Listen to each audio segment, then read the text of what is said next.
Hello friends, मैं commenter AK Singh और आज फिर हम अपने यूपी TGT और PGT में हिस्ट्री और पॉलिटिकल की तैयारी करेंगे। यानी कि हिस्ट्री और पॉलिटिकल के जो भी टॉपिक हैं उन्हें देखेंगे और RPSC और अन्य जितने भी टेस्ट हैं, यानी कि TGT हैं, RPSC हो गया, RPSC फर्स्ट ग्रेड यानी कि PGT और सेकंड ग्रेड TGT की तैयारी करेंगे। SST पॉलिटिकल साइंस और हिस्ट्री के जितने भी टॉपिक हैं वो कवर करेंगे। ऑल इंडिया TGT PGT में जितने पॉलिटिकल साइंस और हिस्ट्री के टॉपिक हैं उनको कवर करेंगे। तो समय व्यर्थ न करते हैं, चलिए शुरू करते हैं और वीडियो को देखते हैं। आज का टॉपिक देखते हैं और आज के क्वेश्चन जो पूछे गए हैं वो देखते हैं और कहीं ना कहीं आपके सिलेबस से अकॉर्डिंग जो क्वेश्चन आते हैं वो देखते हैं।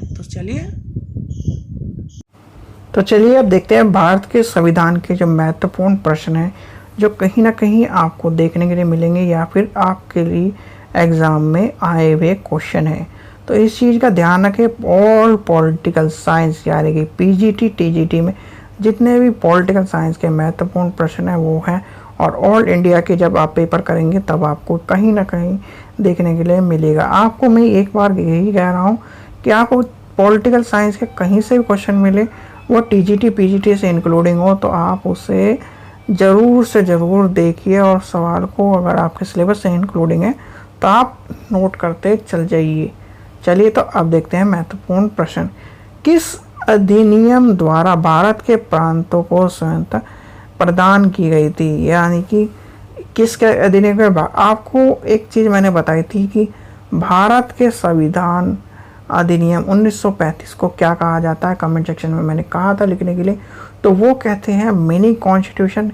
यानी कि आपसे क्वेश्चन पूछा जाए मिनी कॉन्स्टिट्यूशन किसे कहा जाता है, तो वो है भारतीय संविधान अधिनियम 1935 की बात की गई है, तो वो है 1935 की बात। चलिए आगे चलते हैं, नेक्स्ट क्वेश्चन लेते हैं। शासन की एकात्मक पद्धति का लाभ क्या है? दृढ़ राज्य, यानी कि दृढ़ राज्य की बात कर गई है। नेक्स्ट चलते हैं, नेक्स्ट क्वेश्चन देखते हैं। जिस संविधान सभा द्वारा भारत के संविधान का अधिनियम किया गया उसके सदस्य थे विभिन्न प्रांतों की विधानसभा द्वारा निर्वाचित।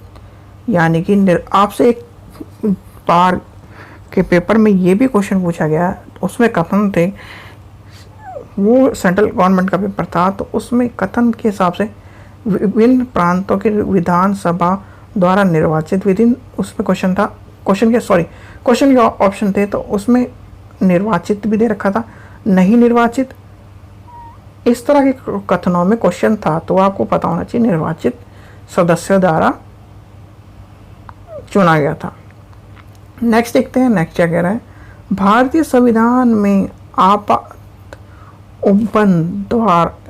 उपबंध कहने के लिए क्या है? तो वो है भारतीय संविधान अधिनियम 1935। ठीक है, चलिए आगे चलते हैं। भारतीय संविधान सभा किस के कहने पर बनाई गई थी? तो वो थी कैबिनेट मिशन। आपसे क्वेश्चन पूछा जाए या फिर आपको क्वेश्चन पता हो तो कैबिनेट मिशन, और मैंने पढ़ा भी चुका है कि कैबिनेट मिशन भारत कब आया, कब वहाँ से चला, कब भारत में पहुँचा, ये क्वेश्चन पूछे जाते हैं। कब भारत के लिए बना, कब भारत आया, कब भारत पहुंचा, ये क्वेश्चन आपको पता होने चाहिए कैबिनेट मिशन के बारे में। चलिए आगे चलते हैं। भारतीय संविधान सभा का अध्यक्ष कौन था? तो वो था सीधे सीधे डॉक्टर राजेंद्र प्रसाद जी, तो जो थे अध्यक्ष थे। चलिए आगे चलते हैं। भारतीय संविधान की प्रस्तावना में किस प्रकार के न्याय की बात कही गई है? सामाजिक, आर्थिक, राजनीतिक न्याय की बात की गई है। तो मोस्ट इम्पॉर्टेंट क्वेश्चन लगा लीजिए, क्योंकि ये क्वेश्चन कई बार, ये क्वेश्चन और राजेंद्र प्रसाद जी वाला क्वेश्चन कई बार पूछे गए हैं, और एक तरह से कह दीजिए TGT PGT के जो पॉलिटिकल साइंस के पेपर हैं उसमें अगर ऑल इंडिया के पेपरों की बात लेके चलें तो सभी में ज़्यादातर ये क्वेश्चन ज़्यादातर पूछा गया है, न्याय की प्रस्तावना वाला क्वेश्चन। ठीक है, आपको ये पता होना चाहिए। चलिए आगे चलते हैं। संविधान की प्रस्तावना में भारत को किस रूप में घोषित किया गया है? तो वो है एक संप्रभु संपन्न समाजवाद पंथ निरपेक्ष और लोकतांत्रिक गणराज्य। ये आपको मैंने कहा था कि आपको प्रस्तावना पता होनी चाहिए। प्रस्तावना में आपको लिखवाया भी कहा था कि प्रस्तावना सीरियल वाइज भी याद कर लीजिए, प्रस्तावना में क्या क्या शब्द दिए गए हैं वो भी याद कर लीजिए। तो प्रस्तावना के ऊपर क्वेश्चन आपको देखने के लिए मिलते हैं। चलिए, भारत के पूर्व संप्रभु लोकतांत्रिक गणराज्य कब बना? तो वो होगा 26 नवंबर 1946 और इसी दिन को हम कानून दिवस के रूप में मनाते हैं। तो 26 नवंबर 1949 को। और संविधान पूरा बनकर तैयार हुआ तो वो ये डेट है। और लागू कब हुआ? 1950 में, 26 जनवरी 1950। चलिए आगे चलते हैं। संविधान की उद्देशिका का संशोधन कितनी बार हो चुका है? तो संविधान की उद्देशिका के संशोधन कितनी बार हो चुका है? एक बार हो चुका है। और वो भी कौन से संशोधन में? 42वें संविधान संशोधन में। किस लिए और कौन सा? केशव चंद्र भारती वाला जो है वो जो संशोधन है उसे याद रखने। और वो कौन थे ये भी आपको पता होना चाहिए। चलिए आगे चलते हैं। भारतीय संविधान में संघीय शब्द का प्रयोग कहाँ पर हुआ है? तो संविधान में कहीं नहीं हुआ संघीय शब्द का। यूनियन ये का जो वर्ड है, जो पहले संविधान की पहली अनुच्छेद में आपको यूनियन की बात कही गई है, तो संघीय शब्द की बात नहीं कही है। चलिए आगे चलते हैं। एक चीज़ और, आप जो हम सब सोचते हैं, आप लोग सोचते हैं कि संविधान में कहीं ना कहीं एक तरह से विवाद उत्पन्न होता है। तो विवाद उत्पन्न की बात इसलिए होती है क्योंकि आपने जब संविधान, अपना जो संविधान है वो बना था, तो उसमें जो बहुत से शब्द हैं, अगर हम आज के पर्सपेक्टिव या आज के वर्तमान समय के हिसाब से उन शब्दों को हिंदी में अनुवाद करके देखें तो उन शब्दों का अर्थ अलग निकलता है। तो कहीं ना कहीं एक विवाद का रूप धारण कर लेता है। और विवाद का रूप जब धारण कर लेता है तो दिक्कत होती ही होती है। चलिए, अभी हम संविधान के अनुच्छेद पहले की बात करते हैं, तो आगे देखते हैं। भारतीय संविधान में अनुच्छेद 1 में यह घोषित किया गया है कि इंडिया अथवा भारत, देखिए इंडिया अथवा भारत राज्यों का संघ है। ठीक है, राज्यों का संघ है। किस अनुच्छेद में इंडिया एवं भारत के बारे में कहा गया? अनुच्छेद 1। अनुच्छेद 1 मोस्ट इम्पोर्टेंट है, आपको अनुच्छेद 1 जरूर याद करके रखना चाहिए। भारत में किस प्रकार के संघवाद देखा गया है? तो संघ बनाकर राज्यों का गठन करना। चलिए, अभी हम ऊपर बात कर रहे थे संविधान कब बनकर लागू हुआ, तो वो है 26 जनवरी 1950। और 26 जनवरी को क्या मनाया जाता है? चलिए, यही कमेंट सेक्शन में आज को क्वेश्चन पूछ रहा हूँ मैं कि 26 जनवरी को क्या मनाया जाता है और 15 अगस्त को क्या मनाया जाता है। 15 अगस्त को क्या मनाया जाता है जो अभी अभी गया है, और 26 जनवरी को क्या होता है। चलिए आगे चलते हैं। भारतीय संविधान की रचना के समय यानी बनते समय संविधान सभा के संवैधानिक सलाहकार कौन थे? BN राव। अब यहाँ संवैधानिक सलाहकार बहुत से लोग ये सोचेंगे अंबेडकर जी थे। अंबेडकर जी नहीं थे। अंबेडकर जी ने पूरे संविधान को बनाया है। क्योंकि देखिए, विवाद हो सकता है कि अंबेडकर जी ने उधार की कटोरे में, कहते हैं उधार के कटोरे में लिया है, बहुत से देशों से चोरी किया है। तो चोरी करना उधार के कटोरे में, आप भी देखिए, आप अपने जीवन में कोई भी अच्छी चीज़ यानी कि किसी चीज़ को देखकर बहुत से लोग ये कहते हैं कि मेरा आइडियल वो है या मेरा इंस्पिरेशन वो है, मैं उस हीरो को फॉलो करता हूँ, मैं उस विचारक को फॉलो करता हूँ, तो आपके लिए वो आइडियल हो गया।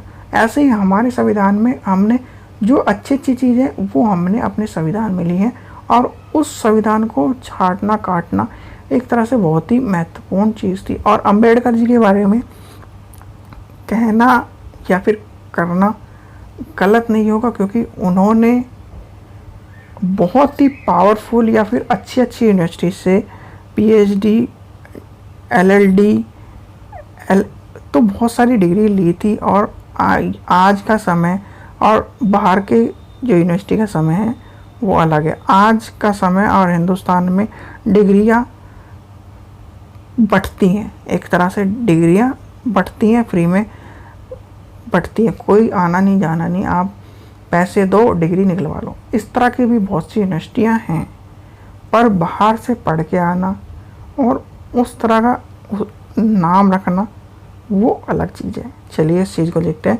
आप इस चीज़ का ध्यान रखना, MN रॉय वाली बात का ध्यान रखना।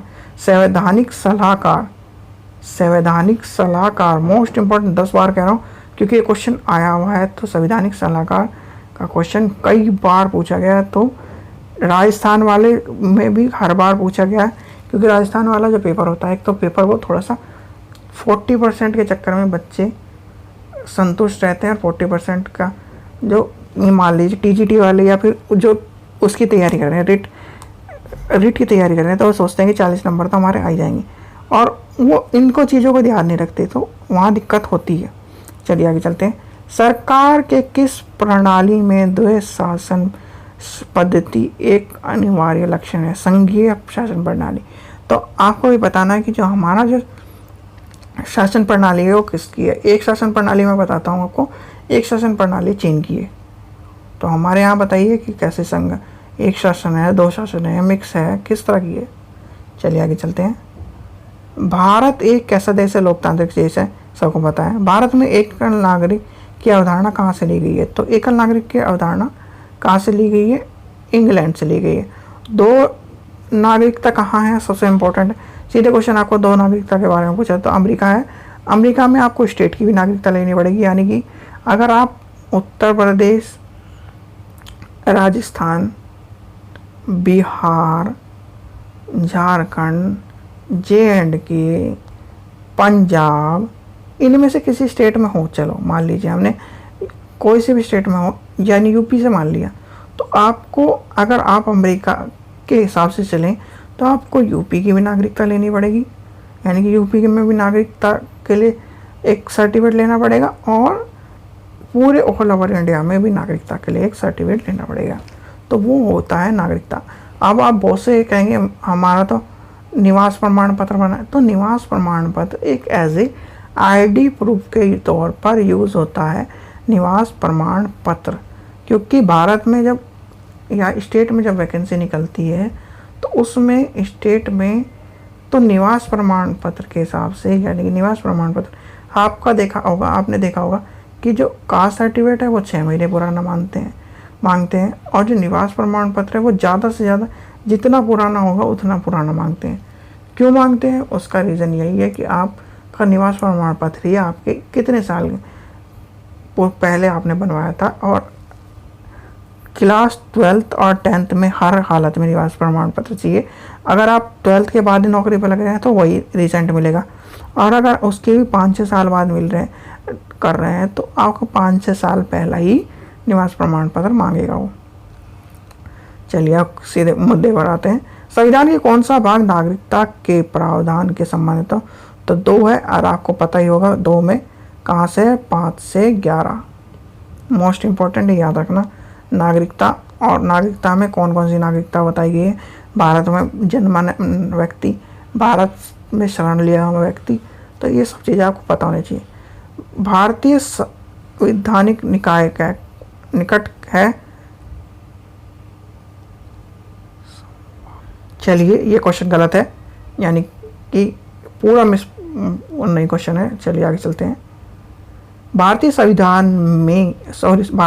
ने भारतीय महासंघ की योजना किस संविधान से ली गई है? तो वो है कनाडा। चलिए जो अम्बेडकर जी का क्वेश्चन था वो हम देखते हैं। भारतीय संविधान का निर्माता किसे माना जाता है?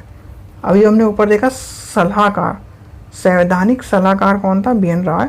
और निर्माता मैंने कहा था ना, संविधान का निर्माण किसने किया है? अम्बेडकर जी ने किया है। तो आपको पता होना चाहिए अम्बेडकर जी ने उसका निर्माण किया है, यानी कि उसे बनाया है। चलिए तो आज के क्वेश्चन यहीं तक थे, और आपको ये पता होना चाहिए अम्बेडकर जी का नाम बहुत सी चीज़ों में लिया जाता है। कानून मंत्री, पहले कानून मंत्री कौन थे, विदेश मंत्री कौन थे आपको पता होना चाहिए, और प्रधानमंत्री तो आपको पता ही कौन थे। ठीक है, हिंट देता हूँ, विदेश मंत्री और कानून मंत्री इस तरह का आपको पता होना चाहिए। मोस्ट इम्पॉर्टेंट है। और अंबेडकर जी को भी आपका पता होना चाहिए, निर्माता थे ना कि सलाहकार। पहली चीज़ ये ध्यान रखना, सारी चीज़ें उन्होंने बनाई है। संविधान की प्रस्तावना वाला जवाहरलाल नेहरू है, उसका भी ध्यान रखना। कभी आप संविधान की प्रस्तावना में अम्बेडकर जी को डाल दें, तो इस चीज़ का ध्यान रखना, इस चीज़ के लिए आपको पता होना चाहिए।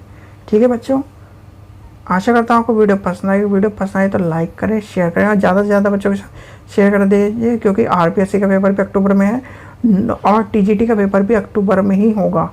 अक्टूबर में नहीं होगा तो अक्टूबर के लास्ट में, यानी कि अक्टूबर आप सीधे सीधे मान लीजिए, अगर अक्टूबर में नहीं हुआ तो 24 या 26 के बाद, 24 अक्टूबर के बाद कोई छुट्टी नहीं है, कोई भी 26 अक्टूबर के बाद कोई भी छुट्टी नहीं है। 26 अक्टूबर के बाद पहला जो संडे पड़ेगा उसमें आपका एग्ज़ाम हो जाएगा, क्योंकि अक्टूबर में मान लीजिए हमने, चलो अगर हम लेके चलें तो 4 अक्टूबर को शायद, हाँ 4 अक्टूबर को विजयदशमी और नवमी है, तो उसके बाद लगातार त्यौहार चलते जाएंगे, त्यौहार चलते चले जाएंगे। तो त्यौहार चलते के चक्कर में वो ऊपर नीचे होता रहता है, तो वो बैलेंस नहीं ले पाता, तो इसलिए एग्ज़ाम ना हो। पर जैसे ही 26 तारीख आएगी, 26 अक्टूबर, तो 26 अक्टूबर के बाद एग्ज़ाम हो सकता है। और रही आरपीएससी की बात, आरपीएससी वालों ने पहले कैलेंडर पर डाला था मिडिल वाला, मिडिल डाला था, यानी कि second week of October. Second week of October का मतलब ये है वो भी एग्ज़ाम आगे पीछे खिंच सकता है। तो यानी कि अक्टूबर के लास्ट में एक के बाद एक लगातार आपके एग्ज़ाम होते चल जाएंगे। और एनवीएस वाला भी ध्यान में रखें, ठीक है। अब जो भी टीजीटी वीजीटी हो रहे हैं, आप उस चीज़ का ध्यान रखें, क्योंकि वैकेंसी कम है और आपको जॉब चाहिए। ठीक है बच्चों, वीडियो ज़रूर शेयर कर दीजिए, चैनल को सब्सक्राइब करके रखिए, जिससे आपको वीडियो मिलती चल जाए। Thank you.